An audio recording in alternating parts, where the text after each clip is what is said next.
Hello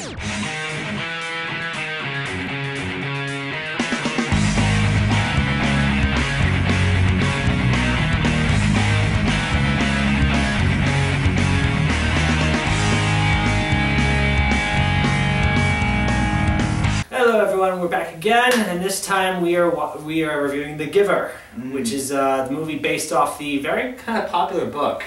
It's always had a pretty strong following, I think.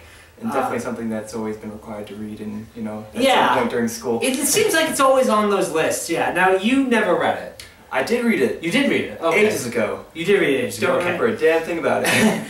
I tried to read it twice, and I could never get past the first couple of chapters each time. Granted, this was years ago, so it's very possible I was just, not willing to commit to something what could have been a really good book. I just couldn't get invested in it. It was like kind of, the first couple of chapters I remember were a really tough, kind of thing to read through. I mean, if it's anything like... See, let me just get this across real quick, is that I was going into this movie expecting it just to be terrible. Yeah, well, terrible, because of what everyone's been telling me about it, then relating it to the book. See, we're both two people going into it not knowing, not familiar with the source material. So I'm just expecting, just a train wreck compared to, what everyone had expected. Pretty much, yeah. I mean, and also, because I think this movie was in development hell for a really long time, I think. Seemed like, yeah. Yeah, because I remember hearing news about a Giver movie way back, a long time ago. Oh yeah, but to your point, if the movie's any relationship, has any similarities to the book, it does have a very long drawn out setup for what is the movie. Yeah. So if the book is anything like that, then I can see where as a younger kid, it's just like why. Yeah, it also could be I just didn't understand what was going on. That too. That's also possible. We're so used to the dystopian future at this point. Oh We're my god, yeah. Okay, we got it. It's such a huge thing these days, and a lot of them tend to follow the same kind of formula. And this one's not that different in terms of its government and suppressing individuality. And I did really like how I mean, honestly, this is something that's this has been on for a long time, but this for us this is like new. So it's nice to I like how they approached the dystopian future, because it wasn't blatantly, oh no, everything is terrible. Yeah, it wasn't blatantly 1984. Yeah, or it wasn't even to the extreme of Brave New World. It was kind of somewhere in the middle. Yeah, I mean they had a decent government structure. Everyone has although it almost seemed like they only had 4 jobs.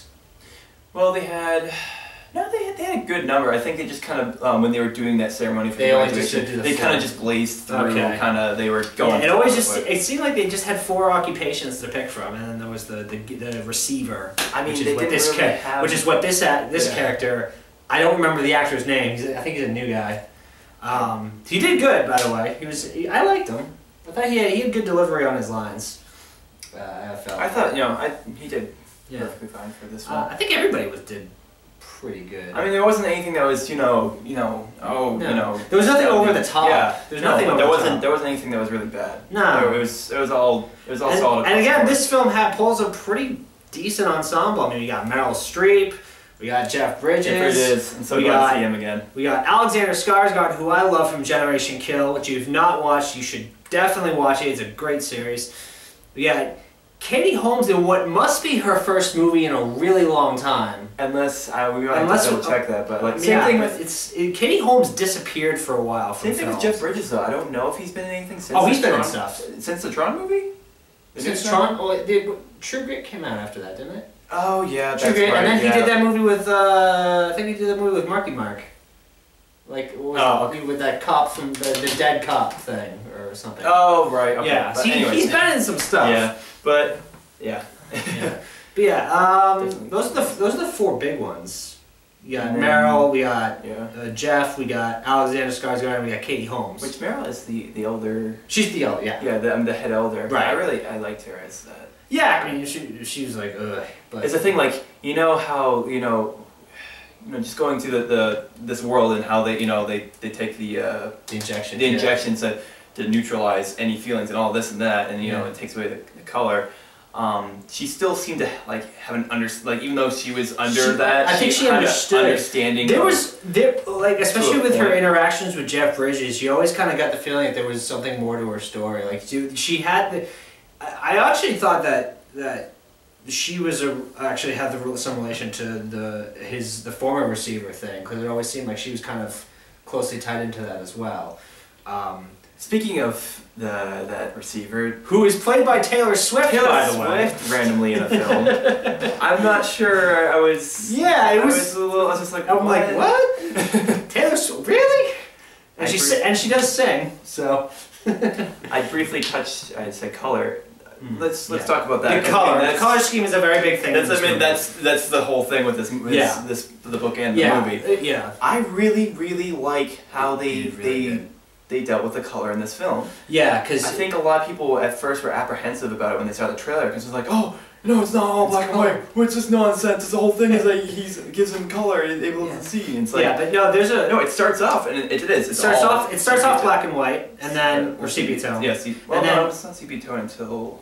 It's all pretty much black and white grayscale. Yeah. That's one thing. Yeah, and not only it doesn't just go straight from like black and grayscale or whatever to full color. Like there's also a lot of in betweens where you think you can see some color, but when you're he's not starting his training with the Giver. You know, it's that first before he even went to the Giver. You know, he sees the red of her hair, and then after that first time, he's just like.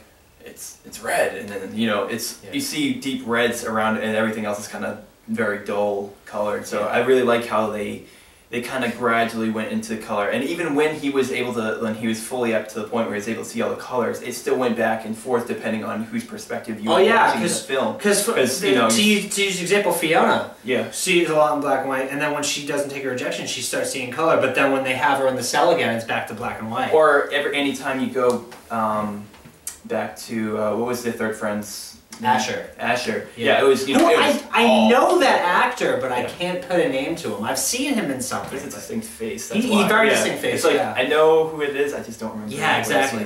But let's see. What else can we discuss? You want to talk about what I didn't like? Go for it. I didn't. That whole.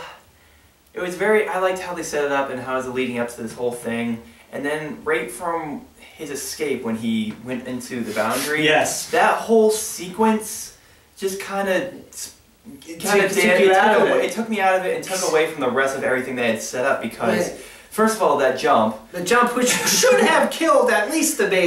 Which I'm not sure how they handle it in the book, but like in the movie, it's like, oh, it's a miracle. Like what he was talking about. No shit. But then he goes through like. You know, the rocky outclave into a desert, into suddenly the tundra. Yeah! I remember actually made that comment. Wow. It's a Dragon Ball Z fight where they're going over, like, There's some weird weather we're experiencing this week. Well, like, and it could have been like he was walking for weeks and weeks and weeks. That's possible. First of all, no, because but then why would they sell? But then why would they hold Fiona that long? No, exactly, and it seemed like, from what it seemed like, it was only a few days. Yeah. If not like a day, because she came in like, tomorrow we're going to give you the release ceremony. Yeah. So it could not have been that long. No, but then how do you go from a desert how do you get there that fast? And how do you, for another thing, how do you have enough food for that baby? I didn't see him carrying a bag. He did. He had a bag. He had the bag, he put the baby in. But no, he had stuff in there. Okay. But also, how on earth did that baby survive drowning? Harsh heat, tumbling off a cliff in the tundra. There was a lot, yeah. That was. And another thing, how was that house there? Yeah, how was the freaking house there? I know there are other books in the series, and I'm not sure if it covers it. There's at least 3. I don't know. Goes over that. I don't know if but it's over it. It makes it pretty. It seems like the Giver has been stuck, in that community. He's had no way of getting out there. Yeah, the Giver never. So how do you have a fully functioning powered house that has a plowed out driveway?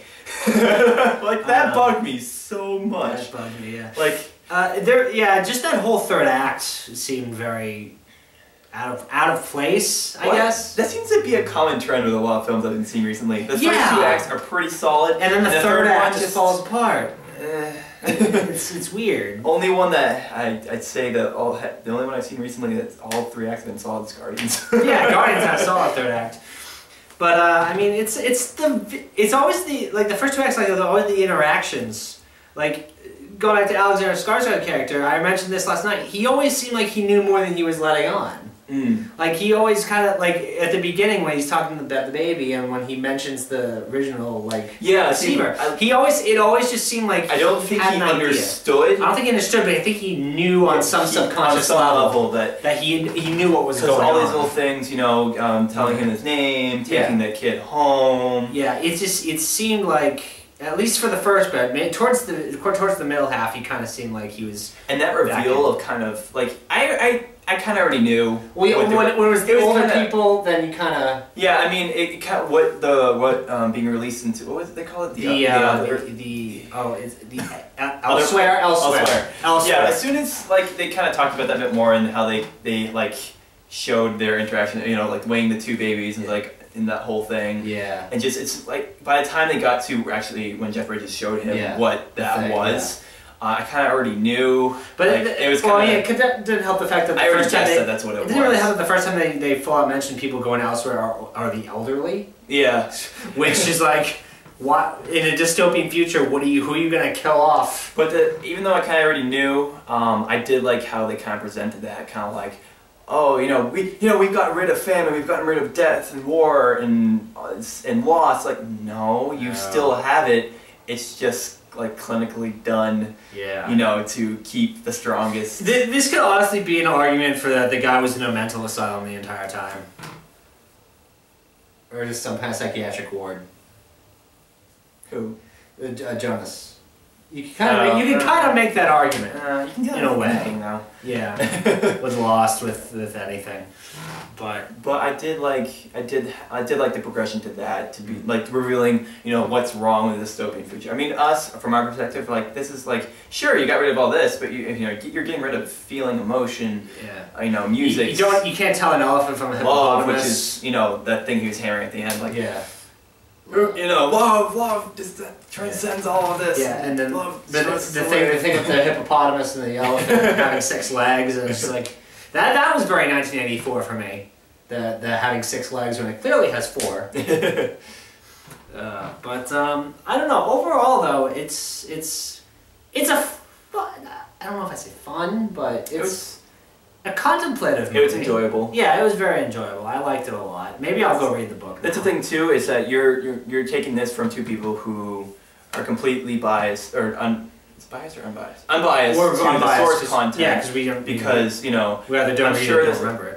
Any people I've talked to who love the book and read the book are kind of like ranking on it. But well, I mean, you'll get that with every book. Yeah, so I'm kind of glad we went into it not knowing that much about it, because I think we end up having a better experience as just a film rather than just seeing Jeff Bridges like being this old dude. Yeah, speaking like going back to Jeff Bridges, it's weird having him like he is older, but it's weird having him being old old. Yeah, yeah. I mean, he's gone a long way from the dude. Oh yeah, he's gone a very long way from the dude. But he definitely brought his A game to this film. That's for sure. I thought he did a very good job. He did a very good job as that character. Yeah. It was a very small cast. I just realized now. No, yeah, it was. I mean, very tiny cast. I mean, I guess the book does. I don't know if the book really has a big cast, but it's from what I understand, it's pretty. I don't know. I mean, I remember like we were. You'd have to check. I remember like we were like an hour in. I was checking my watch and it like wow, you got through an hour already. Yeah. It felt like it went by pretty quick. See, that's the thing. Like it kept their attention. Yeah. It set up what its world was. I thought it did a beautiful job of cinematography of just how they handled the colors and the presentation. And the one thing I didn't like is there's a lot of shaky cam kind of stuff, and then they did a lot of when they were showing the different the stock footage of stuff. It was they did it called blurry. Yeah, like the Vietnam scene.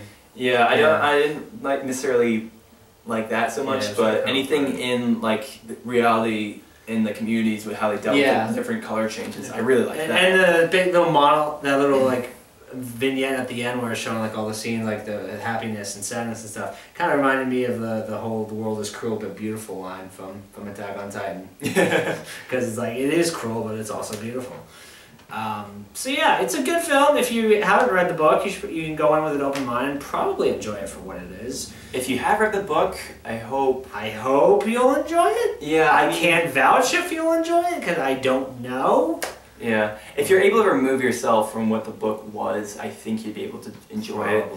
But that can be said again. That can be said for any book adaptation. Like I remember one, Bridge to Terabithia, which I think the only book adaptations, the only two that I can think of that I actually enjoyed were the Harry Potter series and Lord of the Rings. Those are the only two book adaptations I thought really enjoyed. I honestly thought Bridge to Terabithia did a good job. I mean, it stayed true. It stayed faithful to the source material. So I mean, I can't. Do you want to talk about like the progression of book? I mean, what do you mean? Like, it seems like just on the topic of book adaptations, it's very either hit or it's very either hit or miss. Yeah. But it seems like majority. Like I remember when I watched City of Amber. I was kind of disappointed by that. I mean, it wasn't bad, but like because I knew the source material, I was disappointed. Yeah, I mean, I've always been able to distinguish between book and film because I know they're two different medias, and I've always been able to kind of see them as such. So I never really took too much offense if scenes were cut or altered in some way, or if characters didn't look exactly like they did in the books. I think if you're able to do it like how we're gonna go back and film a bit, like and go off of a very very well known example, Clockwork Orange. Kubrick took that and completely made it his own film. Yeah, well, so he did the same thing with The Shining. And he did the same thing with Space Odyssey. Yeah, he just like if you're able to do that, it ends up working because it's its own film. It's completely separate. Another example, Blade Runner, based off of Do Android Dream of Electric Sheep. Two completely separate entities. Right. But he was able to. Wow. He's able to director Scott. I don't know who did Blade Runner. Ridley Scott. Ridley Scott. Yeah. He made that completely his own thing. Yeah. But it's when it's kind of like this in between, like with this, where you're kind of trying to make it like the book, but not quite making it its own thing. I think that's kind of why the last disconnect. Yeah, I think that's kind of why the last couple of Harry Potters worked well for me because I felt like they were still trying to maintain their own thing while also being truthful. Also, you could take something and make it something completely different from like Prisoner of Azkaban. I remember I didn't really like that much because it just felt like a completely different movie from what the book was. Goblet of Fire kind of had that problem too, but to a lesser degree. So that's why it's kind of hard. Like I kind of wish for some films I have read the source material for, I kind of wish I hadn't because like with The Giver, I was able to enjoy it just as the movie itself. Yeah. Whereas some other stuff where I have read the books beforehand, I haven't quite enjoyed it just because I'm trying to make the connection between the two, and there's that disconnect, and it doesn't end up. It doesn't compare anywhere near to. Again, I always try to differentiate between book and film. Like Hunger Games, I can go into Hunger Games and be okay with it because they stay true to their source material, but they also add a whole lot of behind the scenes stuff. And I think which works really well. And they added a few things specifically that weren't in the book that actually kind of added to what was going on. Like, and then you have something like Twilight, which is page for page, line for line, and it's fucking terrible still. I'm sorry, but I mean, why would you subject me to listening to you? I'm sorry, but it needs to be said. It needs to be said that there's when you get too close to the source material, it's still already bad. It still sucks. Anyways, I think we're getting off a bit tangent here from our conversation of The Giver. I think we're probably close to wrapping up. I don't know how long we've been talking for, but you gotta keep it like half an hour with this camera. But yeah, Giver, good film. If you don't know what you're doing, if you do know the book, try going in with an open mind, and hopefully you'll be able to make the disconnect.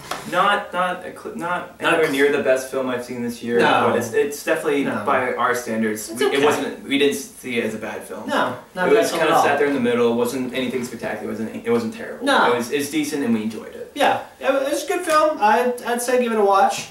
And yeah, that's it for now. So bye. Bye. If you enjoyed this video, give it a like, a favorite, subscribe to the channel, post it on Facebook, Twitter, Tumblr, Google+, Reddit, something awful, spray paint on buildings, make a flag of it, get it tattooed in your forearm, get it branded into your forehead. This is Six Look Productions saying keep the spirit of the movies alive.